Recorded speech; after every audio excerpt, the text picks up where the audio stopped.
The notification sound from my laptop chirps like a mockingbird. Another email from Henry, probably filled with his usual excuses about missing tomorrow's video call with the boys. I almost delete it without reading, my finger hovers over the button, but some nagging instinct makes me click. Wrong email folder. Not the new messages, but his sent items. And there she is, Samantha, her name repeated dozens of times like a slap across my face. The timestamps tell their own story, 2 a.m. 3 a.m. Late-night confessions and promises that should have been mine. I scan the first few lines, and my hands start to shake. I miss the way you smile when you're sleeping. Last night was incredible. We'll figure out how to be together, I promise. The boys are in the next room playing video games. I can hear Lucas laughing at something Oliver said, their voices carrying through the walls of our too small house. The house Henry complained about but never helped me fix up. The house that apparently wasn't good enough for him, just like me. My name is Mabel, and I've spent 15 years building a life with a man who could destroy it all in a few keystrokes. I force myself to read every message methodically, marking dates and times in a notebook with handwriting so steady it surprises me. The affair has been going on for 8 months. 8 months of Henry's business trips that always seem to run long. 8 months of distracted phone calls and forgotten anniversaries. The front door opens, my mother Evelyn dropping off groceries like she does every Thursday. I close the laptop just as she walks in. "You look like you've seen a ghost," she says, setting down the bags. "Just work stress." The lie tastes bitter. "Thanks for the groceries, Mom." She studies my face for a moment too long. "Are you sure everything's all right?" "Perfect." I manage a smile. The boys are excited about their call with Henry tomorrow. The irony burns, tomorrow's call that will never happen because he'll be with her. I know this now, reading between the lines of his carefully crafted excuses. "Well, call me if you need anything," my mother says, heading for the door. I nod, already planning my next move. Because Henry doesn't know what I've discovered, and that gives me power. He thinks he's so clever with his secret email account, his perfect alibis. But he forgot one thing, I'm the one who set up his laptop all those years ago. I'm the one who knows all his passwords, his habits, his weaknesses. And I'm the one who's going to make him pay for every single lie. 3 days after discovering Henry's betrayal, I sit at my parents' kitchen table, gripping a coffee mug so tight my knuckles turn white. The evidence is spread before us, printouts of emails, hotel receipts, a timeline I've reconstructed with obsessive precision. "That lying bastard," my father mutters, his weathered hands clenching into fists. I always knew there was something off about him. My mother touches his arm. "George, please." But I can see the fury in her eyes too, carefully controlled for my sake. "The boys can't know," I say, my voice steadier than I feel. "Not yet." Oliver's already asking questions about why Henry keeps canceling their calls. "He's a perceptive kid," my father says. "Takes after you." I shuffle through the papers, focusing on the dates. Look at this, the weekend he claimed he was at a conference in Dubai. He was actually in Paris. With her. The receipt from the Four Seasons makes me want to vomit. Our anniversary was that same weekend. "Have you contacted a lawyer?" My mother's practical nature takes over. "Not yet." "I need more." I pull out my phone, showing them the banking app. "See these transfers? Small amounts, but regular. They're going to an account I can't trace." My father leans forward. "You think he's setting something up with her?" I think. The doorbell interrupts me. My mother goes to answer it, and I quickly gather the papers, shoving them into my bag. "Mabel?" Oliver's voice carries from the hallway. My heart stops. "Mom, are you here?" He appears in the doorway, backpack slung over one shoulder. His eyes narrow at the scene, my obvious distress, my father's anger, the hasty cleanup. "I thought you were at soccer practice," I manage. "Got cancelled." He studies me with those two knowing eyes. "You've been crying." "Just allergies, honey." Stop lying. His voice cracks. I saw Dad's emails too. Last week, when you left your laptop open. The silence that follows is deafening. My careful plans of protecting him crumble, and suddenly I see my son not as a child to be shielded, but as an ally who's been carrying this burden alone. Oliver. I start, but he cuts me off. I didn't tell Lucas, he says quickly. He wouldn't understand. But I want to help. Whatever you're planning, I want in. My father stands, placing a hand on Oliver's shoulder. Son, this isn't something you should. I'm not a kid anymore, Oliver interrupts, his jaw set in a way that reminds me painfully of Henry. And he hurt my mom. He hurt our family. I look at my son, really look at him, and realize that in trying to protect him, I've underestimated his strength.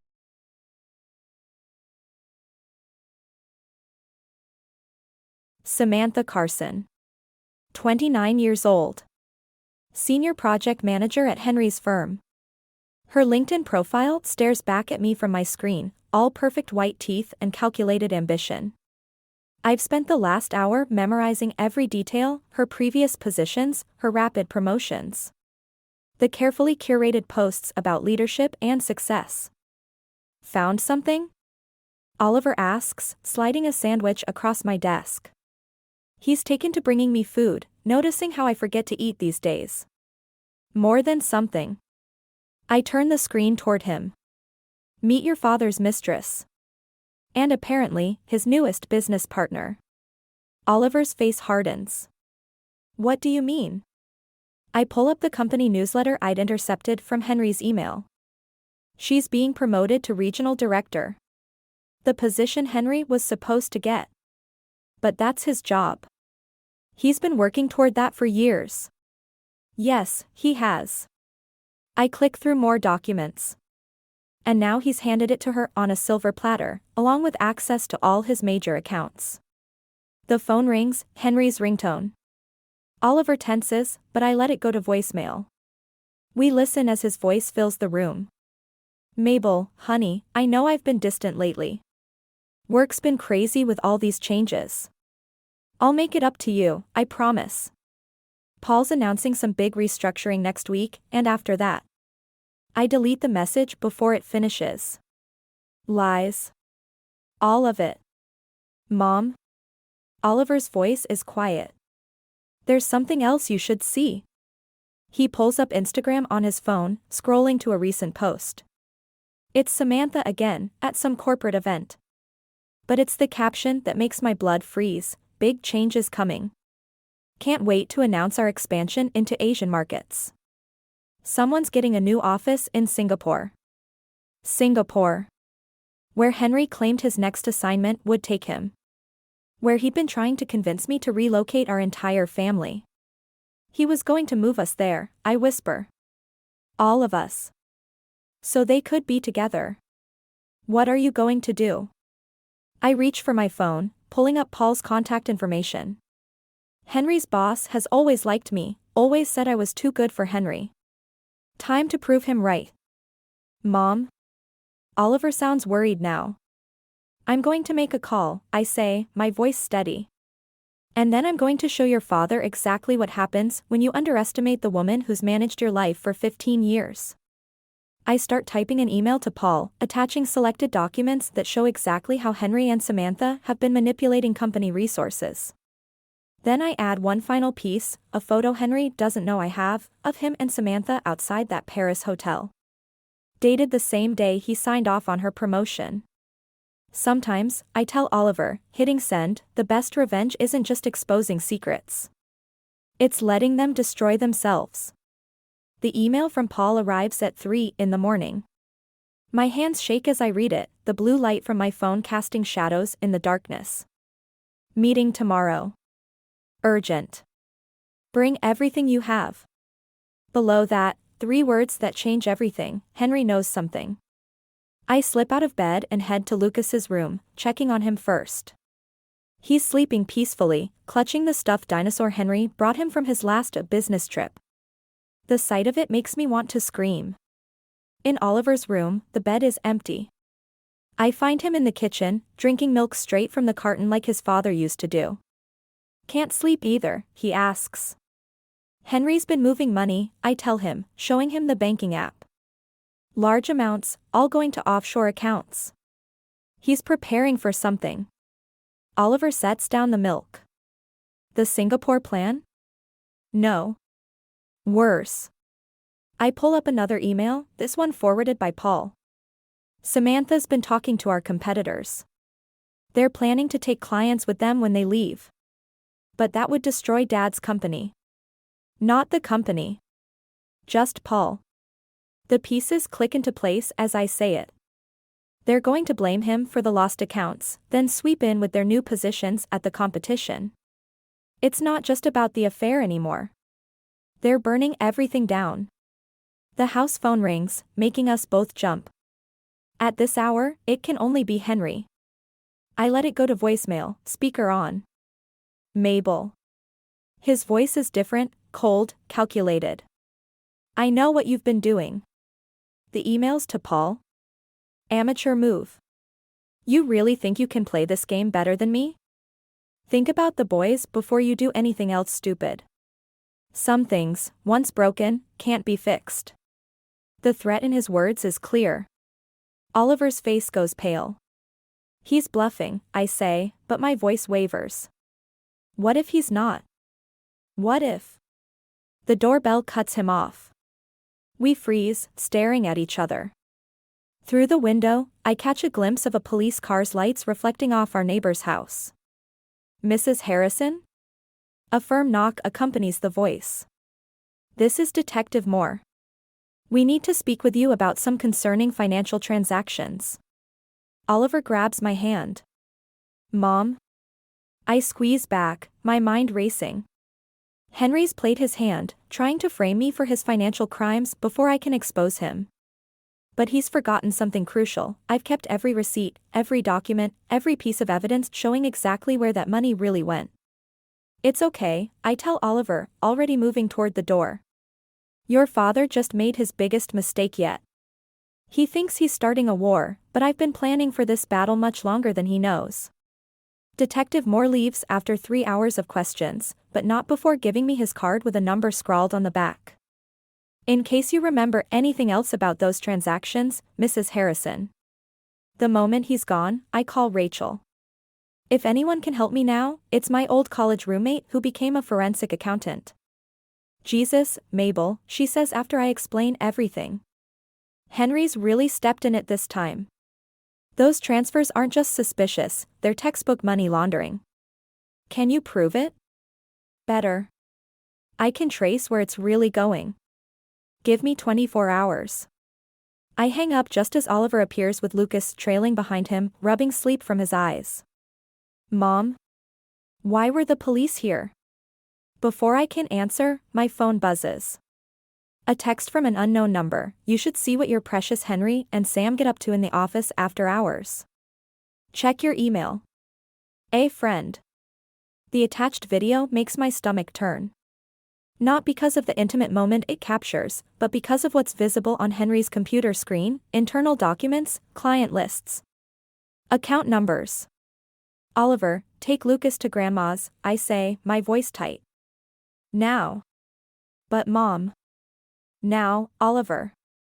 Once they're gone, I forward the video to Paul with a single line, emergency meeting.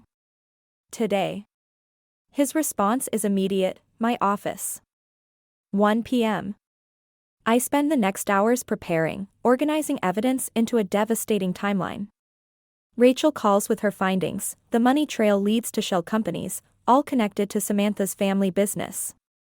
My phone rings again. Henry. Last chance, Mabel, he says without preamble. Drop this now, or everyone loses. Including the boys. Funny, I reply, surprising myself with how calm I sound. I was about to say the same to you.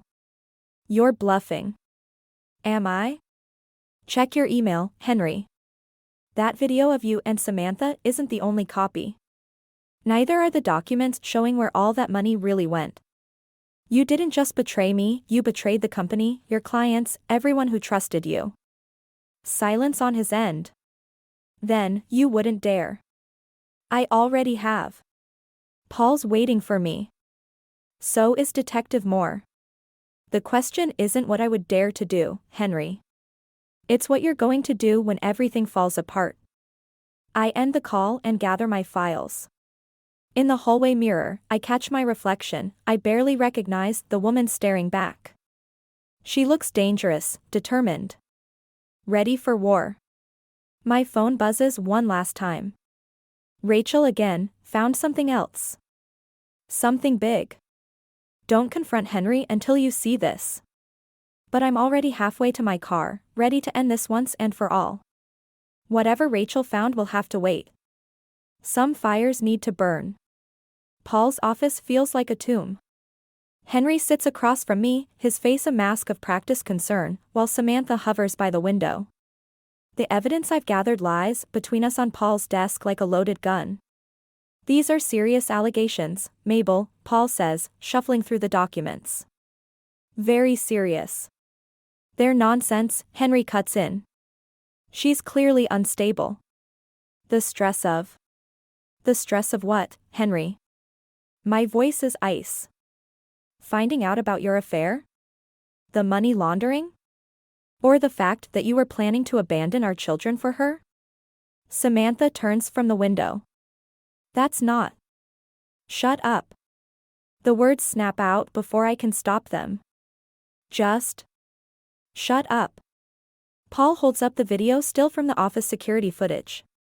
This is timestamped last week. Care to explain, Henry? But before Henry can answer, my phone buzzes. Rachel's message makes my blood run cold. Stop the meeting. The money, it's not what we thought. Henry's being set up. Check your email now. I glance at Samantha, catching a flash of something in her eyes. Triumph? Actually, she says, pulling out her own phone, I have something everyone needs to see. The screen she shows us displays a series of transfers, all from my personal account to offshore numbers. My stomach drops as I recognize the dates. They match Henry's suspicious transactions perfectly. Impossible, I whisper. I never. The police are already investigating, Samantha continues smoothly. It seems someone has been very busy framing Henry while conducting their own illegal activities. Paul looks at me, his expression shifting from sympathy to suspicion. Mabel? She's lying, I say, but my voice shakes. Henry's the one who's been trying to protect you. Henry interrupts, his tone gentle, reasonable. I noticed the discrepancies months ago, Mabel. I've been covering for you, hoping you'd stop before it went too far. The room spins. Everything I thought I knew crumbles as I realize how perfectly they've played me. Every piece of evidence I gathered has been twisted to point back at me. Even the video was probably staged for my benefit. The boys, I manage. Oliver knows. Knows what his unstable mother told him, Samantha finishes. Poor kid. Having to choose between his parents like that. My phone buzzes again, Rachel's third message, they've locked me out of the system. Can't prove anything now. Get out of there. But it's too late. Through the office windows, I see Detective Moore approaching with two uniformed officers. Henry reaches across the desk, his hand covering mine in a gesture that looks caring to everyone else but feels like a death grip. Don't worry, honey, he says softly. We'll get you the help you need. Detective Moore's handcuffs never make it to my wrists. The office door bursts open, and Oliver storms in, followed by my parents and Rachel. Show them, Oliver demands, thrusting his phone toward Paul. Show them what you found on Dad's computer. Henry's face drains of color. Son, you shouldn't be here. I copied everything, Oliver continues, his voice shaking. Every email, every transfer, every fake document they created to frame Mom.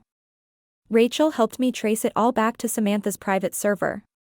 Samantha lunges for the phone, but Rachel steps forward, her own device displaying identical records. I've already sent copies to the FBI's Financial Crimes Division. Your brother's firm is very interested in how you've been using their accounts, Samantha. You stupid little, Samantha starts, but Henry grabs her arm. Shut up, he hisses. Just shut up. Paul studies the new evidence, his expression hardening. The timestamps on these documents. They're from before the transfers appeared in Mabel's accounts. Impossible, Samantha snaps, but her composure cracks. You can't prove. Actually, my father interrupts, my security firm already has. We've been monitoring everything since Mabel first came to us. Including your late-night visits to doctor the company records. Henry's grip on my hand loosens as Detective Moore steps closer, not to me, but to him. Your son, Moore says quietly, called us 3 days ago with his suspicions. Smart kid. Noticed the irregularities in your banking apps when you left your phone unlocked. We've been building a case ever since. I look at Oliver, seeing him clearly for the first time, not as my child who needs protection, but as my protector. You were never going to Singapore, were you? I ask Henry. That was just to get me out of the way while you and Samantha took everything. I loved you once, Henry whispers, but his eyes dart to the exits. No, I reply, standing straighter.